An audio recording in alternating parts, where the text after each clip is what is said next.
सबसे पहला पॉइंट जरा मेंशन करिएगा, उसके बाद हम लोग आगे स्टार्ट करते हैं फटाफट। ये डीएनए फिंगरप्रिंटिंग को जो है खोजा किसने था? एलेक जाफरी। एलेक जाफरी, लिखिए एलेक जाफरी। एलेक जाफरी, इन्होंने खोजा था, ये भारत के नहीं थे।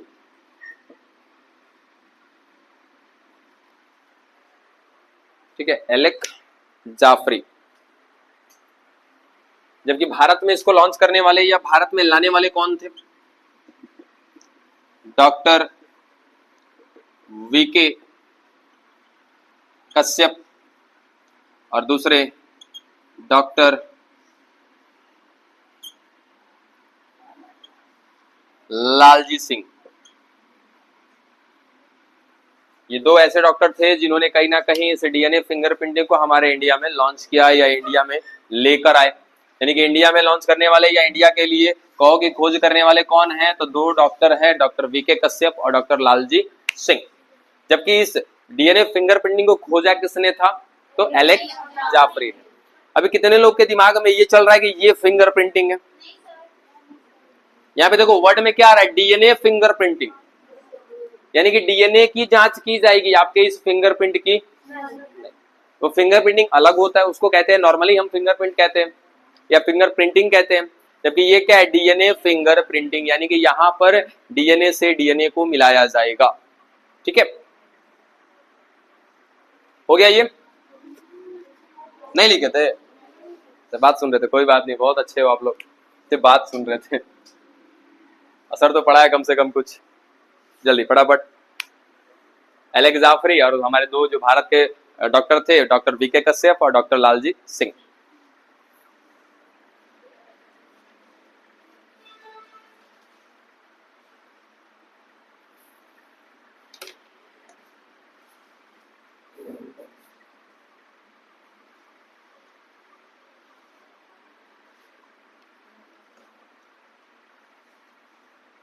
हो गया?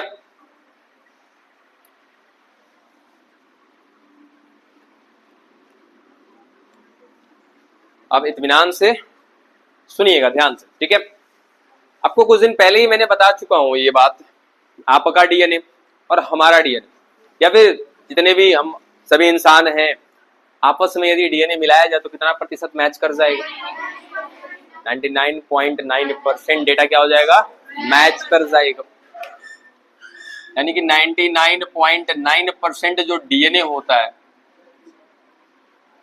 वो क्या होता है? सेम है हर किसी का। ठीक है, यानी कि आपके डीएनए और हमारे डीएनए में अंतर कितना का है? अरे बाबा 0.1%।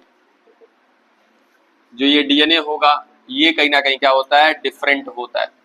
ठीक है, अब थोड़ा सा हम लोग क्रोमोसोम को देख लें, गुणसूत्र को जरा समझ लें, क्योंकि जो डीएनए है वो किसका भाग है? हमारे क्रोमोसोम का भाग है, ऐसा कह सकते हो ना? ठीक है, तो आइए पहले हम लोग जरा डीएनए को देखें। डीएनए में कुछ बातें ऐसी हैं जो आप नहीं जान रहे हो।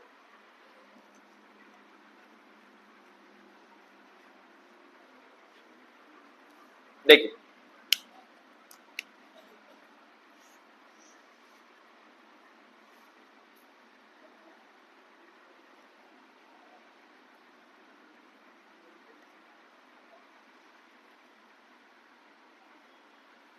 ये चीज कहीं ना कहीं आपको पता है क्या कहलाएगा? ये एक क्रोमेटिड, ये भी एक क्या कहलाएगा?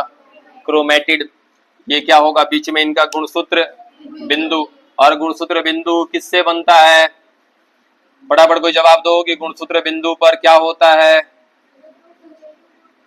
ना ना ना ना, जो जवाब चाहिए नहीं मिल रहा है। ऐसा कहें कि गुणसूत्र बिंदु बनाने का काम किसका होता है? सोचो। काइनेटोकोर कहीं पे सुना था क्या? यानी कि जब दो काइनेटोकोर मिलते हैं तो क्या बनता है? गुणसूत्र बिंदु। क्या अभी आप इसको गुणसूत्र कह सकते हो? नहीं कह सकते हो। काहे नहीं कह सकते हो? बताओ क्यों नहीं कहोगे? क्या कमी है इसके अंदर की गुणसूत्र नहीं कहोगे? बस भेड़ वाली स्थिति है कि जैसे सर कह रहे हैं, सर ने कहा नहीं कहना है तो नहीं कहना है। क्या बोलो? अच्छा गुणसूत्र ही है, तो मैंने कहा कहा गुणसूत्र नहीं है। मैंने आपसे पूछा कि क्या मैं इसको गुणसूत्र कह सकता हूं, आप कह लो मैं नहीं कहूंगा। काहे, कुछ तो कमी है इसमें, क्या कमी है बताओ। हाँ जी, पीछे कोई जवाब नहीं आता आप लोगों का, क्या बात है, क्या आप इसको गुणसूत्र कह सकते हो? हैं, कह सकते हो, कुछ कमियां नहीं है इसमें। लो भाई गुणसूत्र बिंदु है, दोनों काइनेटोकोर ही मिल करके बनाया है, ठीक है। तब भी काहे नहीं कह रहे हैं बताओ, क्यों नहीं कह रहे हैं? हाइड्रोजन बंद, अच्छा लो रे बाबा, हाइड्रोजन बंद नहीं है, बहुत 30 मार्क खा वाली बात बताई आपने। लो लो हाइड्रोजन बॉन्ड बना दिए, लो।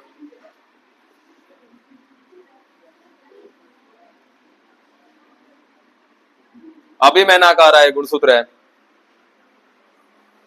अब बोलो, कुछ तो कमी है अभी इसके अंदर। फर्स्ट ईयर थोड़ा सा याद करो, फर्स्ट ईयर की पढ़ी हुई बातें याद करो। क्या इसके बाहर, गुणसूत्र के बाहर किसी प्रकार का कोई आवरण था क्या? क्या नाम है आवरण का?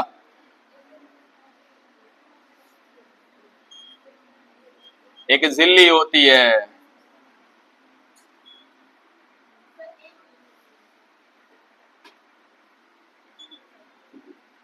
यानी कि जो गुणसूत्र होता है ये एक झिल्ली से आवरित होता है। इस आवरण का नाम क्या है?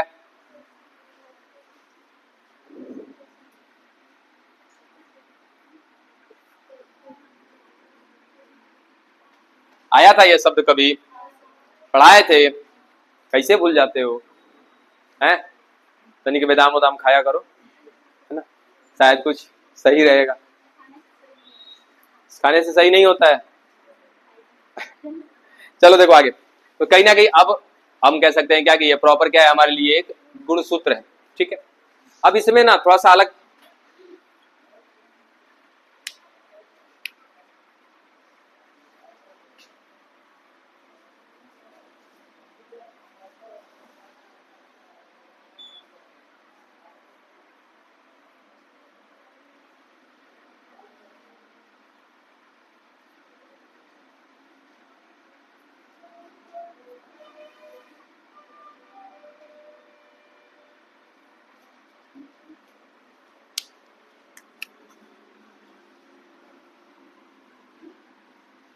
इस बार दोनों काइनेटोकोर भी समझ में आ जाएगा।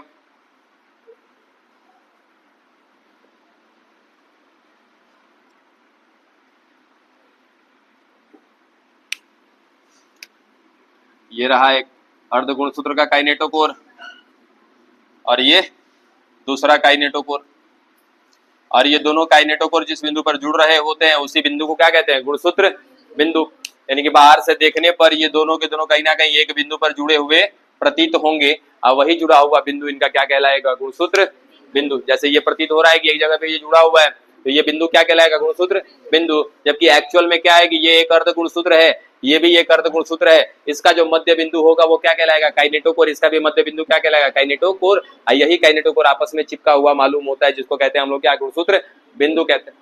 अब सवाल है कि क्या इस गुणसूत्र में और इस गुणसूत्र में कुछ अंतर दिख रहा है क्या? बहुत ही अंतर है। क्या अंतर है?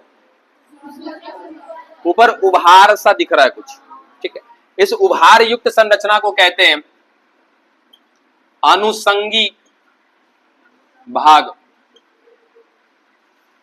ठीक है। क्या कहते हैं? अनुसंगी भाग। इंग्लिश में कहते हैं इसको सैटेलाइट पार्ट, ठीक है। अब जो 0.1% जो अंतर कर रहा था ना, मान लिया जाए कि आपका जो गुणसूत्र है ऐसा होगा, मेरा गुणसूत्र भी क्या होगा? ऐसा ही होगा। इस सैटेलाइट भाग को यदि छोड़ दें तो ये नीचे का सारा डेटा आपसे मैच करेगा, मेरा वाला डीएनए। इधर भी ये नीचे का सारा डेटा मैच करेगा। कहाँ नहीं मैच करेगा? तो यही सैटेलाइट पार्ट में जो डीएनए का भाग पड़ा है ना, इसमें सैटेलाइट भाग में जो डीएनए का भाग पड़ा है वही भाग है क्या? आपका 0.1%। यानी कि अनुसंगी भाग में मिलने वाला डीएनए का अंश या डीएनए का टुकड़ा आप जो समझ लें, वही क्या होता है? एक दूसरे में अलग प्रतीत होते हैं, ठीक है। चलाइए कलम, यहां ना फिर जाएगा, हल्के में लो, ठीक है। बार बार मना करते हैं। समझो क्या चीज है कि किसी व्यक्ति का, यदि दो व्यक्ति के डीएनए की बात करें तो दोनों व्यक्ति का डीएनए आपस में 99.9% क्या होगा, सेम होगा, समान होगा। अंतर कहाँ है, 0.1% का।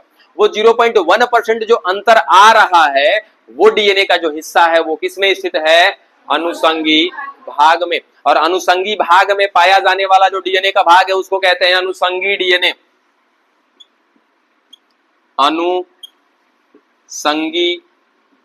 डीएनए, शॉर्टकट में बोलते हैं इसको सैट डीएनए।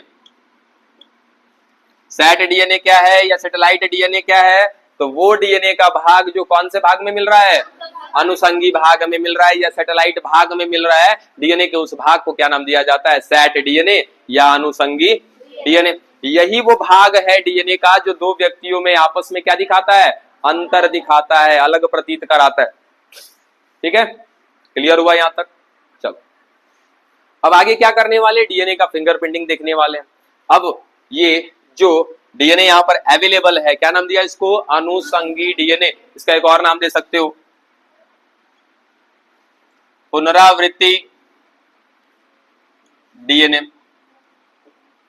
इंग्लिश में कहते हैं इसको रिपीटेटिव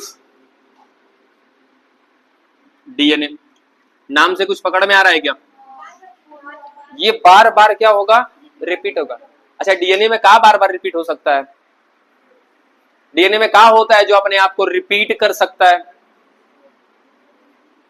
डीएनए की अगर बात करें संरचना की तो क्या उसमें नाइट्रोजन क्षार होता है क्या, तो याद रखना कि डीएनए का वह भाग, ठीक है, जो कहां मिल रहा है, अनुषंगी भाग में, उस भाग को क्या बोला आपने, अनुषंगी डीएनए।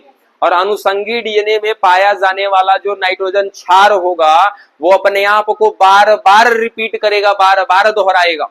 आपका डीएनए जो होगा ना, कौन सा डीएनए, सैट डीएनए। तो आपका जो डीएनए होगा कुछ भाग अनुषंगी भाग में होगा, तो ये टुकड़ा क्या कहलाएगा मेरा, यहां से यहां तक सैट डीएनए कहलाएगा। अब सैट डीएनए है तो कहीं ना कहीं क्या इसमें नाइट्रोजन क्षार होंगे क्या, वो नाइट्रोजन क्षार बार बार रिपीट करेंगे। ठीक है, और आप में जो रिपीट चल रहा है, मेरे अंदर जो रिपीट चल रहा है, उस दोनों में क्या होगा, अंतर होगा। यही है वो अंतर जो बताते हैं हम लोग क्या, 0.1%। और जो बार बार रिपीट कर रहा है अपने आप को, उसी वजह से क्या कहते हैं इसको, पुनरावृत्ति डीएनए। ठीक है, रिपीटेटिव डीएनए। उतारना चाहोगे इसको, उतारना चाहो तो उतार लो, ये सब पहले से आपको पता है, बस केवल आपको वो उतारना है, पिक्चर देख लो अगर पिक्चर उतारना है तो, अदरवाइज आप सीधा सीधा लिख के खत्म कर सकते हो।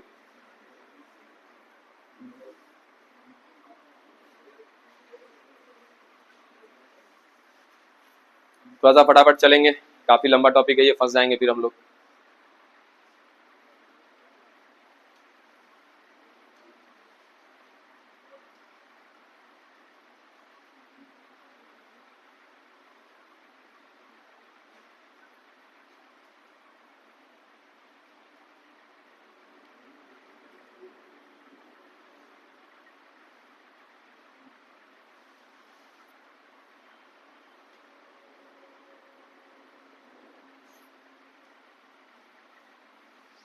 बोलना पड़ेगा,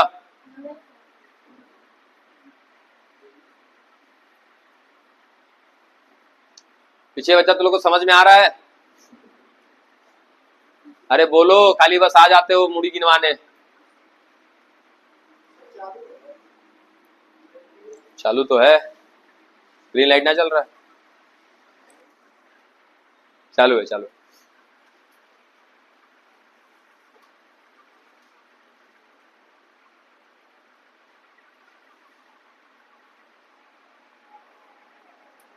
अरे इथेनॉल का जुगाड़ हुआ, बाबा लोग खाली हवा में तीर मारे बस ना। कहिया कहिया इस चैप्टर में चाहिए इथेनॉल, चैप्टर खत्म होने वाला है, लास्ट टॉपिक है।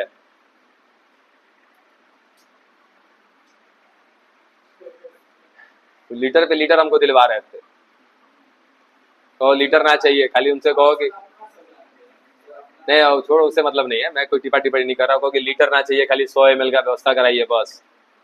ठीक है,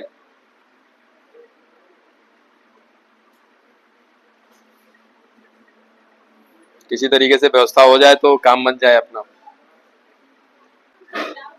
बोलो। 99.9% मैच करेगा। पता चलेगा, वो सेट डीएनए से पता चलेगा। बात समझे? यानी कि अच्छा देखो, अभी ठहर जाओ, अभी थोड़ा सा ना तनिक इंतजार करो, आपकी सारी कंफ्यूजन दूर हो जाएंगे। उस कंफ्यूजन में थोड़ा सा घूमो, आनंद लो कंफ्यूजन के साथ। पहले अभी तक हमने बस एक बात को क्लियर किया कि 99% सेम क्या होता है। 99.9% तो नीचे का सब कुछ सेम होता है। आपका डीएनए, हमारा डीएनए या किसी और का डीएनए जो 0.1% जो बार बार रिपीट कर रहे हैं, सेम नहीं है। वो कौन है? Set DNA. तो हमने ये बस केवल क्लियर किया कि वो वो सेट डीएनए मिलता कहाँ?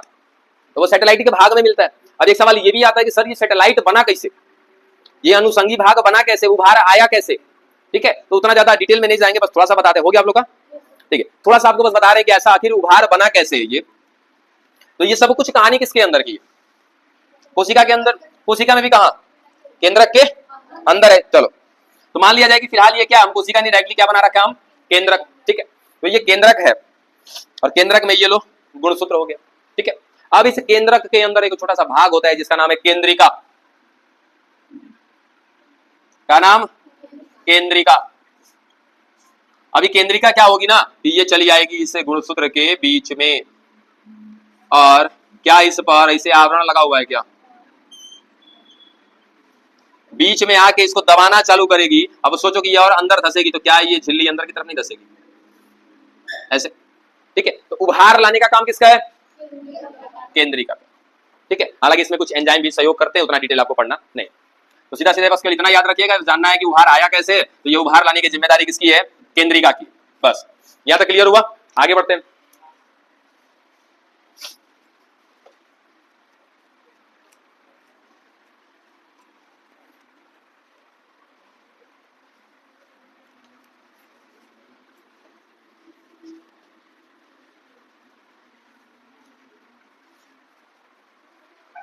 आइए जरा उस सेट डीएनए को देखते हैं।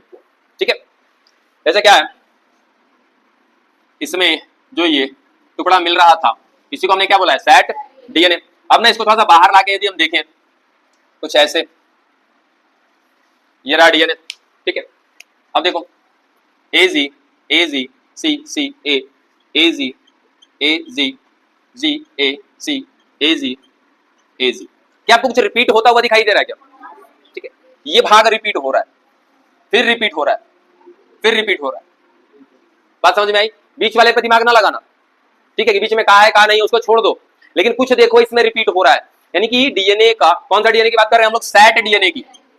सेट डीएनए कहां से निकाला होगा? इस सेट डीएनए को सैटेलाइट भाग से निकाला होगा। इसको हम क्या कह सकते हैं? अनुसंगी डीएनए भी कह सकते हैं, और क्या कह सकते हैं? पुनरावृत्ति डीएनए भी कह सकते हैं, और क्या कह सकते हैं? रिपीटेटिव डीएनए भी कह सकते हैं। बार बार क्या कर रहा है? रिपीट कर रहा है। इसका मतलब होता है कि अनुसंगी डीएनए में नाइट्रोजन क्षार का कुछ स्पेशल अनुक्रम होगा, कुछ एक विशेष अनुक्रम होगा जो बार बार अपने आप को क्या करेगा?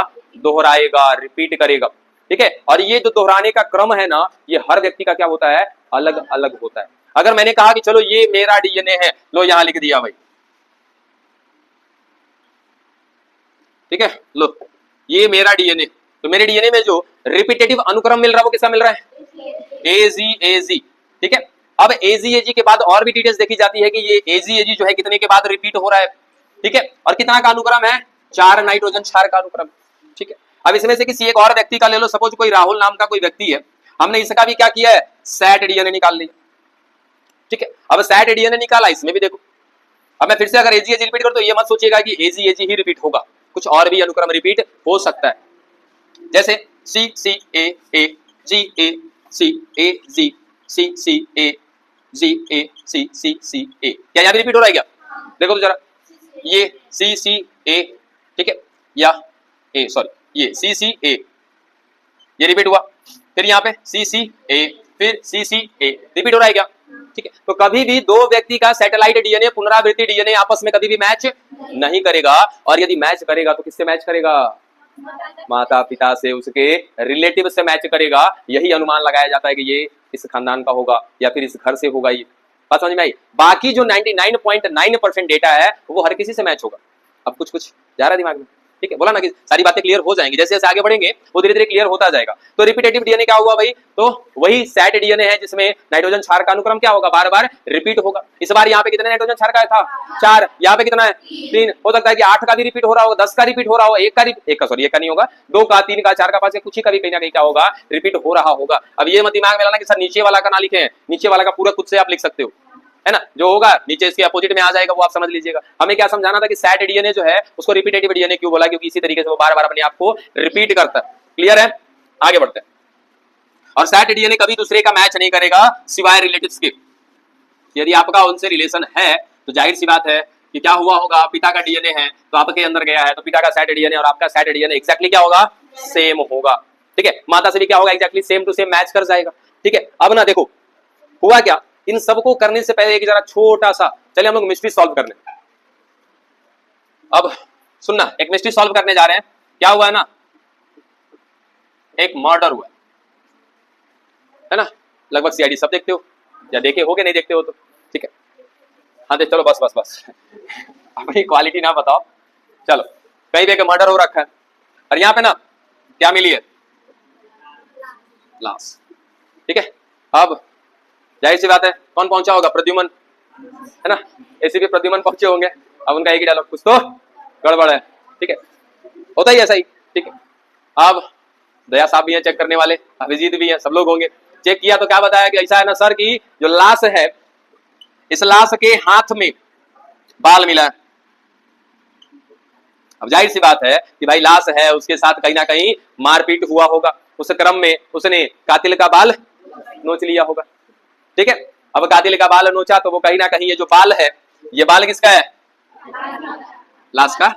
तो सीआईडी में जाने लायक है ये नहीं है, सब कोनो लायक के नहीं हो, कोनो लायक के, खाली देखते हो खाली सीआईडी, अपना बाल खुदे नोच लेगा। तो ठहर जाओ, लाश मिला, उस लाश के हाथ में क्या मिला, बाल मिला। बाल मिल सकता है, उसके नाखून में खाल मिल सकता है, मारपीट के दौरान सामने वाले का बकोटने पे कहीं ना कहीं क्या आ जाएगा, उसका स्किन भी आ सकता है, कुछ भी आ गया, उसको हमने लिया तो जाहिर सी बात एक अनुमान लगाया जाता है कि वो जो स्किन मिला है या जो बाल मिला है वो किसका है, कातिल का। ठीक है, अब पता करना है कातिल कौन है, और शक की निगाह से कहीं ना कहीं 3-4 लोगों पे रखा जाता है कि ये शक के दायरे में है, ये इनका फायदा हो रहा है। ठीक है, तो ये इनको मार सकते, चिंटू, मिंटू और सिंटू। चलो ये 3 लोग हैं जो क्या है, शक की निगाह में है। ये हम ऐसा कहते हैं कि तीनों में से ही कोई एक का होगा, कातिल होगा। कैसे पता करो,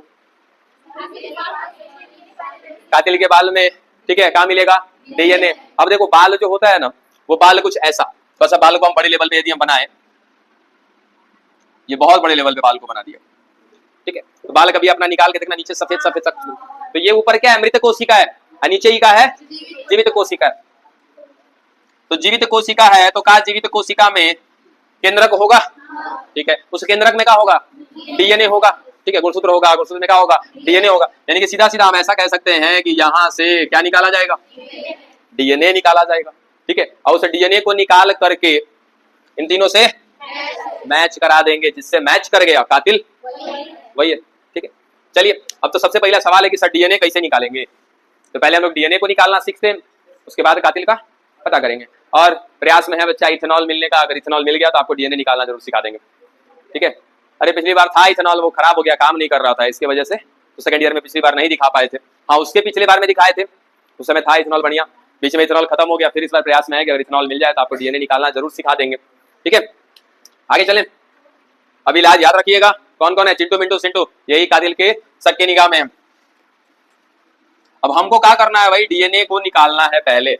जब डीएनए निकाल लेंगे तो अब क्या करेंगे, कातिल का पता चल जाएगा, आराम से चल जाएगा।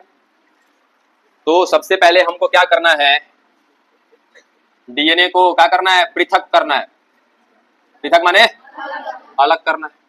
कैसे अलग करोगे, ठीक है, तो कुछ टेक्निक्स बताते हैं, वो टेक्निक्स अभी दिमाग में रखिएगा। बाय प्रैक्टिकली अगर हो गया पॉसिबल तो आपको दिखाएंगे।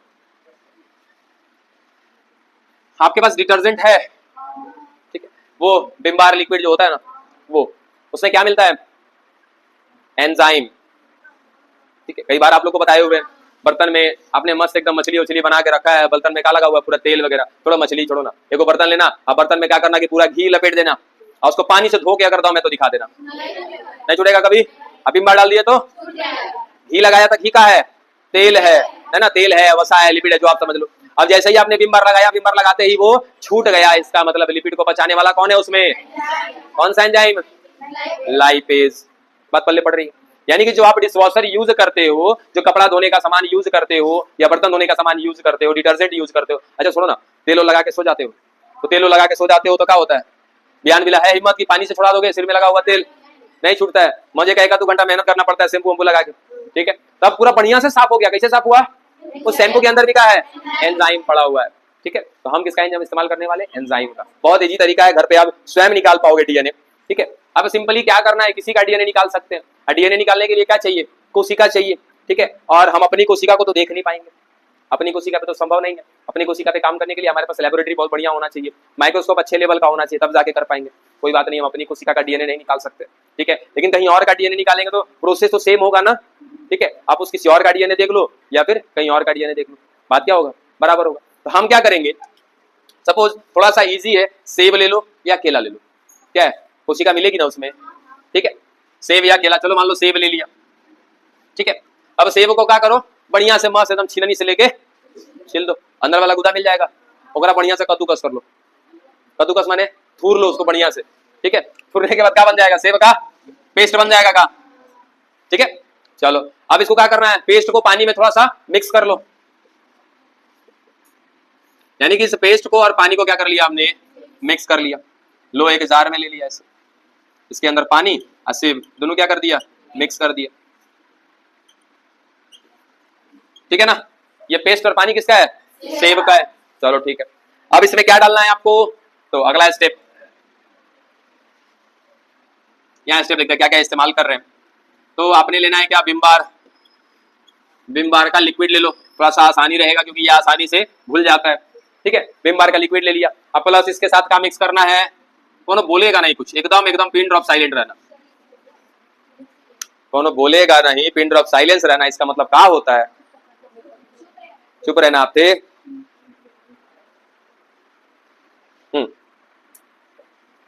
क्या लिखा है बाबू,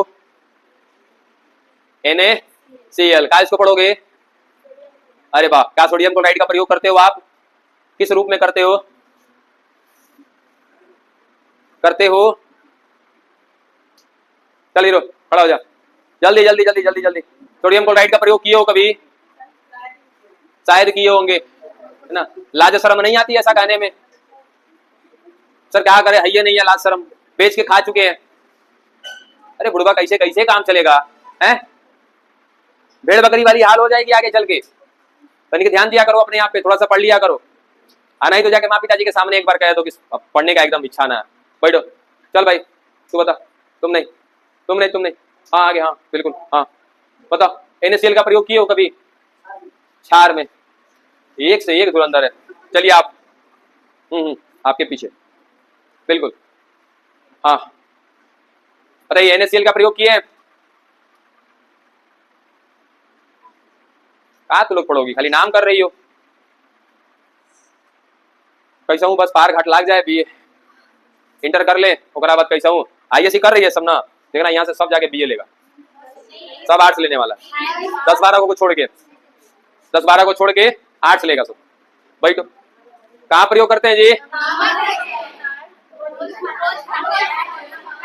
बैठो। नमक जो खाता है बुढ़वा को कहा है, सोडियम क्लोराइड तो है, वही बोले हैं, मारेंगे एक लपड़ घूम जाएगा। क्षार में बोला है, क्षार है वो,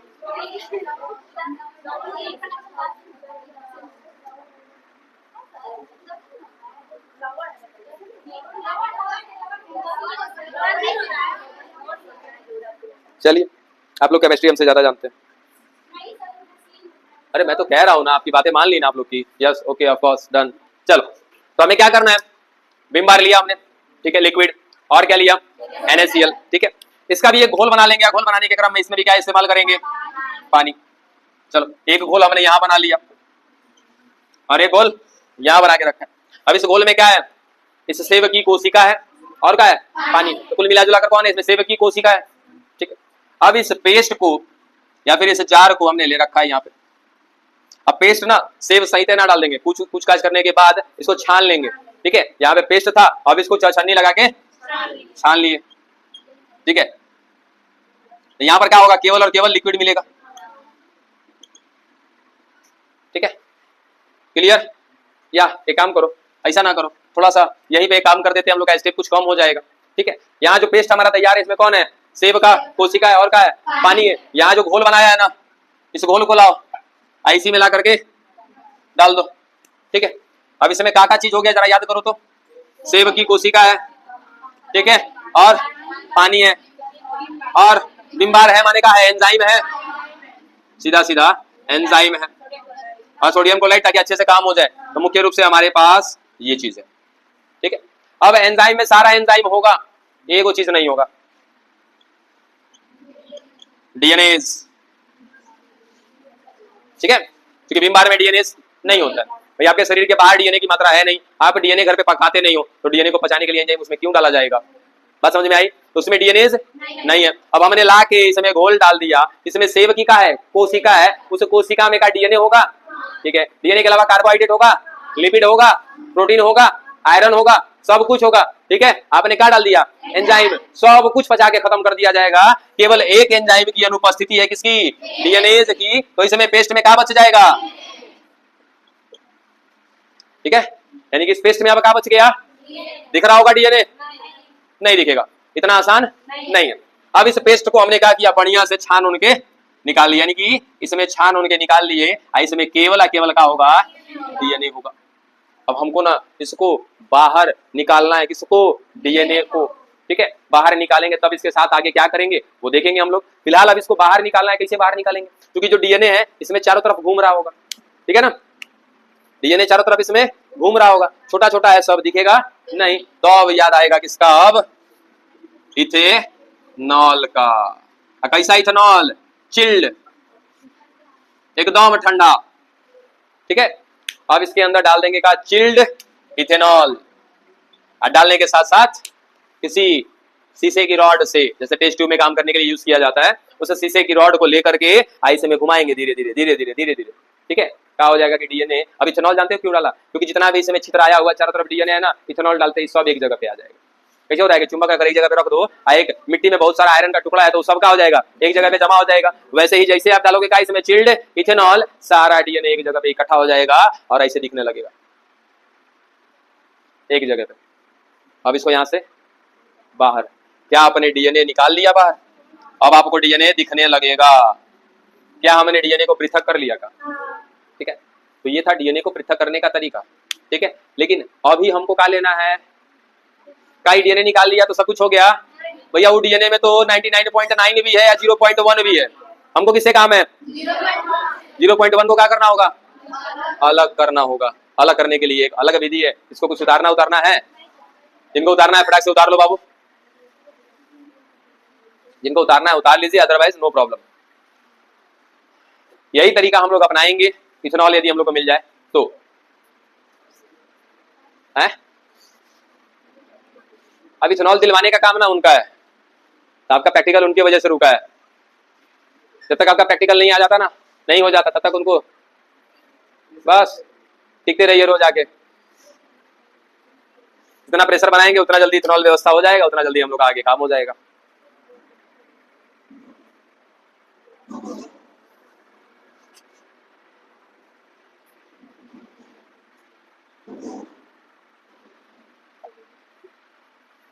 मैंने भी अपने से बोल रखा है 2-3 जगह पे हॉस्पिटल वगैरह में, जहां से अवेलेबल हो जाएगा तो देखते हैं।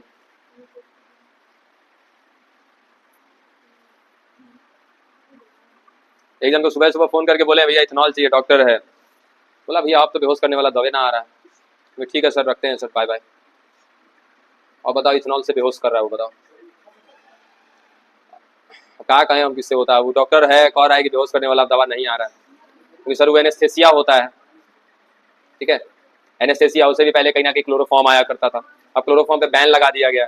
रीजन क्या है कि क्लोरोफॉर्म का इस्तेमाल ना नशे के रूप में किया जाने लगा, क्योंकि जो व्यक्ति नशा करता है उसको क्लोरोफॉर्म सुंघाया जाएगा तो उसको मस्त नशा होगा, वो कहेगा एक बार और सुंघाइए, एक बार सुंघाएगा एक पैक का नशा उसको, और सुंघेगा दूसरा पैक का नशा, इसलिए अब क्लोरोफॉर्म की बात भी नहीं है। जल्दी जल्दी जल्दी जल्दी फटाफट करिए।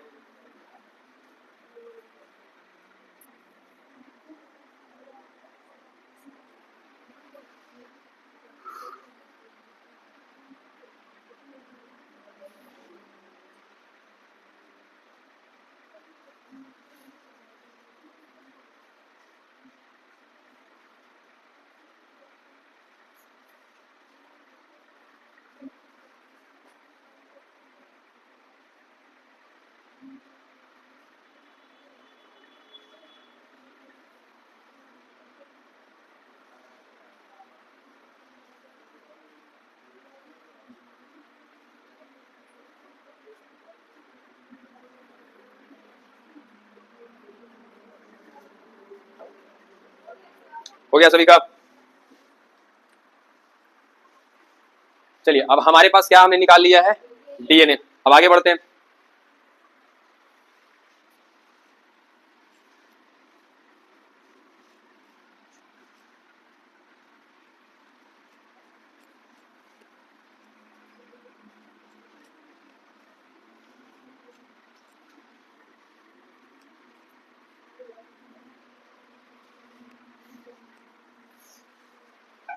एक सवाल पूछने जा रहे हैं जिसका जवाब जिन्होंने दिया तो मिला जुला कर ये मानना उचित होगा कि उनका प्रेजेंस ऑफ माइंड बहुत अच्छा है।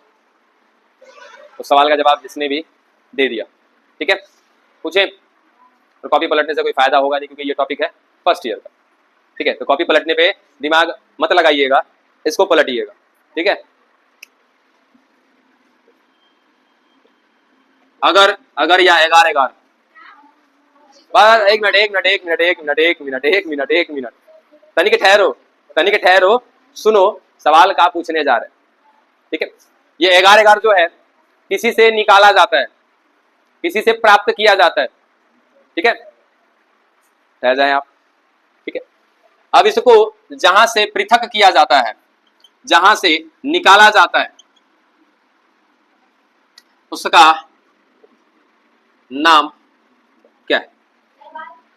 हाँ बिल्कुल, बहुत बढ़िया जा रहे हो। सवाल लाल सवाल है, नाम नाम नाम नाम नाम नाम नाम।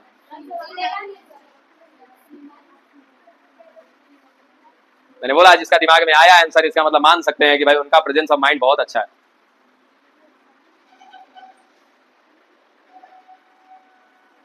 हमको देखने से कुछ रिजल्ट ना निकलेगा, है ना, अपने आप में खोजो।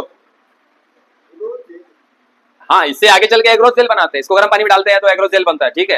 लेकिन इसको निकाला कहां से? हाँ समुद्र में से ही। लाल सवाल है, उसका नाम नाम नाम नाम नाम।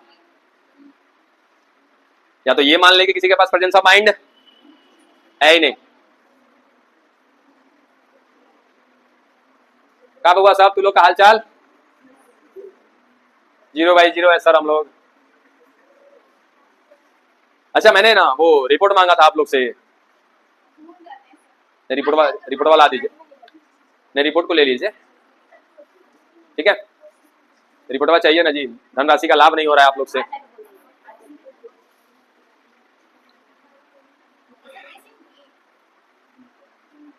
हम बताएं? नहीं वो अलग है, वो अलग है। एकल कोशिकीय प्रोटीन की बात कर रहे हो आप, वो अलग चीज है ना बाबू, वो अलग चीज है, ठीक है। वो एकल कोशिकीय प्रोटीन निकाला है। एकल कोशिकीय होते हैं वो बहुत ज्यादा मात्रा में प्रोटीन का निर्माण करते हैं, ठीक है।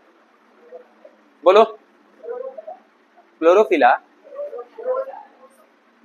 Drosophila, Rhodophyceae. अरे बुड़बक, रोडोफाइसी कहा है? वो समूह है जिसमें लाल सवाल को रखा गया है।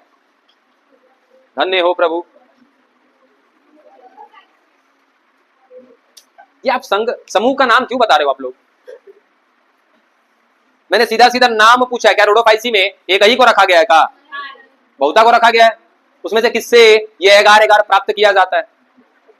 इसी का यूज किया जाता है आइसक्रीम बनाने में भी। पढ़ा रखे हैं कि दूध इतना गाढ़ा नहीं होता है। मान लो कि दूध से आइसक्रीम बनाया गया, चलो ठीक है, 5 रुपए वाला अमूल का ले लो, सबसे बढ़िया ब्रांड कौन है? अमूल है। अमूल को ले लो, उसको धूपा में रख दो, जल्दी पिघल जाएगा। क्या पिघलने के बाद दूध की तरह होगा कि गाढ़ा होगा? कारण है कि उसमें एगार एगार पाउडर मिलाया गया है, ठीक है। तो खैर उससे हमें कोई लेना देना नहीं है। हमने सीधा सीधा पूछा है कि ये एगार एगार प्राप्त किससे होता है। चलो अब ये कहना बिल्कुल उचित होगा कि किसी के पास प्रेजेंस ऑफ माइंड पड़ा हुआ सब बेच के खा गया। जेलिडियम और ग्रेसिलेरिया, जेलिडियम और ग्रेसिलेरिया। हाँ सर, पढ़िएगा थोड़ा सा। जेलिडियम और ग्रेसिलेरिया से क्या प्राप्त किया जाता है? एगार एगार।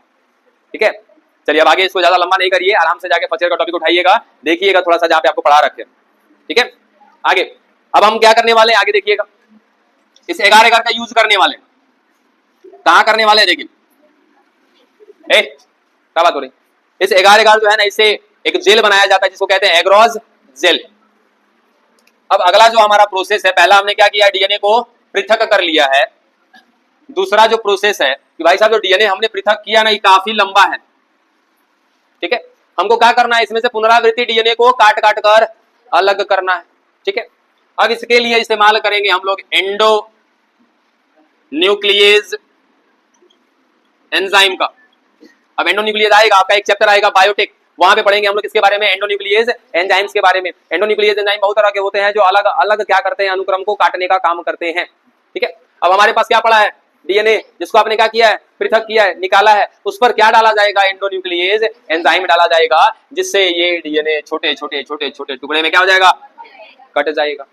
ठीक है, तो दूसरा प्रोसेस क्या हुआ कि एंडोन्यूक्लियेज एंजाइम की मदद से डीएनए को छोटे छोटे टुकड़े में काट लेंगे। ठीक है, आगे तीसरा प्रोसेस जेल इलेक्ट्रोफोरेसिस। ये एक प्रक्रिया है जिसमें एक जेल का इस्तेमाल किया जाएगा। वो जेल कौन होगा, एग्रोज जेल। एग्रोज जेल, और एग्रोज जेल किससे बनाया गया है, इसी एगार एगार से। इसको हल्का सुसुम पानी में यानी कि गर्म पानी में डाल के धीरे धीरे घोलते जाएंगे, क्या बन जाएगा, जेल बन जाएगा, जिसका नाम है क्या, एग्रोज जेल। और उसके बाद हम लोग क्या करने वाले, इलेक्ट्रोफोरेसिस करने वाले, यानी कि यहां पर इलेक्ट्रिक का भी यूज किया जाएगा। अब कैसे करते हैं, देखो ये रहा इलेक्ट्रोफोरेसिस का यंत्र। ठीक है, इसमें सामने होती है क्या, प्लेट। ठीक है, अब इस प्लेट में हमने क्या तैयार किया, एग्रोज जेल। इस एग्रोज जेल को ला करके रख दिया जाएगा। ठीक है, और याद रखिएगा कि एग्रोज जेल में क्या होते हैं, छिद्र होते हैं।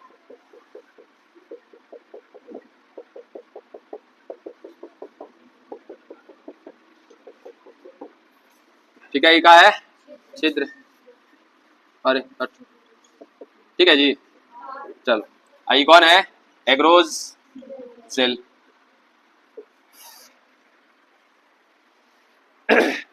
अब क्या करने वाले हैं, ये जो छोटा छोटा डीएनए का टुकड़ा है, इसको ला करके डाल दिया जाएगा यहां पे। ठीक है, साथ ही साथ इस इलेक्ट्रोफोरेसिस मशीन में पॉजिटिव और नेगेटिव कनेक्ट कर दिया जाएगा, चार्ज यानी कि तारे जोड़ दी जाएंगी इसमें, पॉजिटिव और नेगेटिव।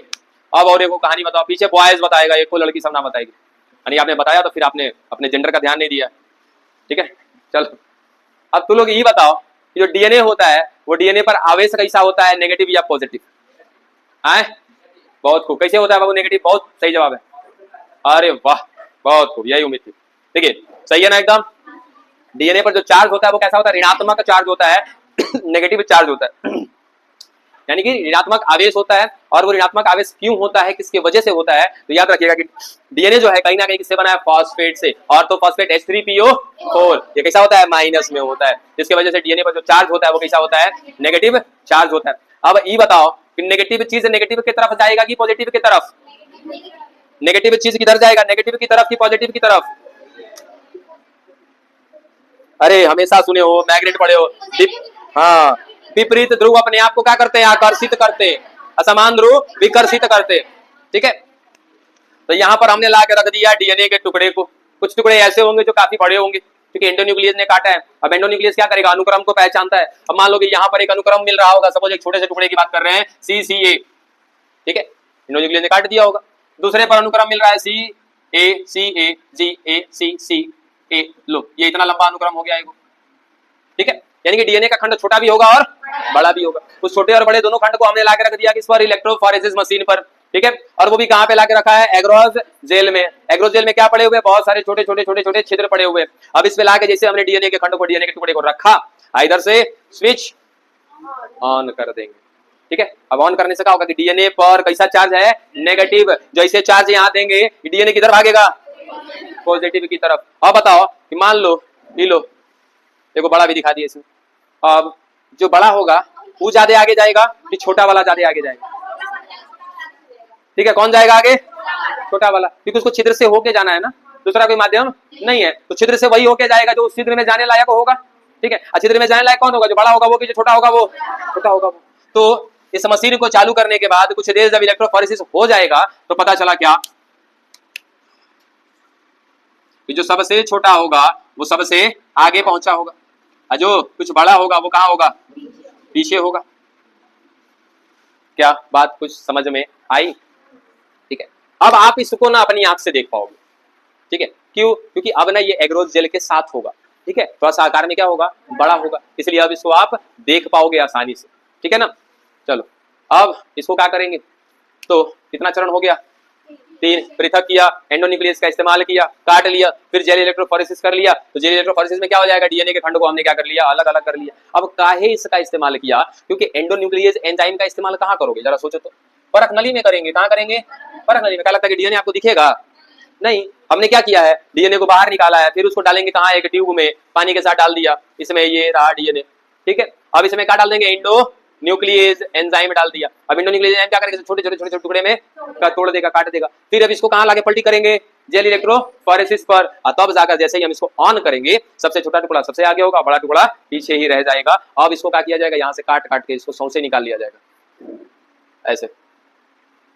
अब इसके आगे की कहानी को करते हैं, ठीक है। आज के लिए काफी इतना, समझे। अब कातिल पकड़ना आपके हाथ में, बस ध्यान रहे गलत कातिल मत पकड़ लीजिएगा, क्योंकि यहाँ पे यदि आपने मिस्टेक की, अब हमें क्या निकल जाएगा, यहाँ से सारा डीएनए। अब इसमें मिल जाएगा हमको क्या, जो सबसे छोटा होगा वो देखेंगे, फिर अनुक्रम। अब छोटा छोटा सब कुछ जब अलग अलग हो जाएगा, अब इसका अध्ययन किया जाएगा, क्या इसमें सेट डीएनए है या नहीं। अब सेट डीएनए को पहचानना आसान होगा ना, क्योंकि उसमें क्या होगा, पुनरावृत्ति होगा, रिपीट हो रहा होगा नाइट्रोजन क्षार। तो छोटे छोटे टुकड़े मिल जाएंगे, उसका अध्ययन करेंगे तो पता चल जाएगा कि चलो ये वाला क्या है, पुनरावृत्ति डीएनए है। अब तो काम हमारा बन गया, इसका पुनरावृत्ति डीएनए निकाल लिया। किसका है, ये कातिल का पुनरावृत्ति डीएनए है। शक किस पर है, 3 लोग पे, चिंटू मिंटू चिंटू। उन तीनों का भी बाल एक उखाड़ लेंगे, सेम यही कहानी कर लेंगे, उन लोगों का भी ऐसे ही करके डीएनए निकाल लेंगे। अभी कातिल वाला का डीएनए, चिंटू मिंटू चिंटू का डीएनए का पुनरावृत्ति यानी कि अनुक्रम का पहचान करेंगे। जिसका अनुक्रम पहचान में आ गया तब तो समझ लो एक तबड़ाक बजेगा दया वाला, है ना। चलो अब इसके आगे कहानी देखते हैं हम लोग कल।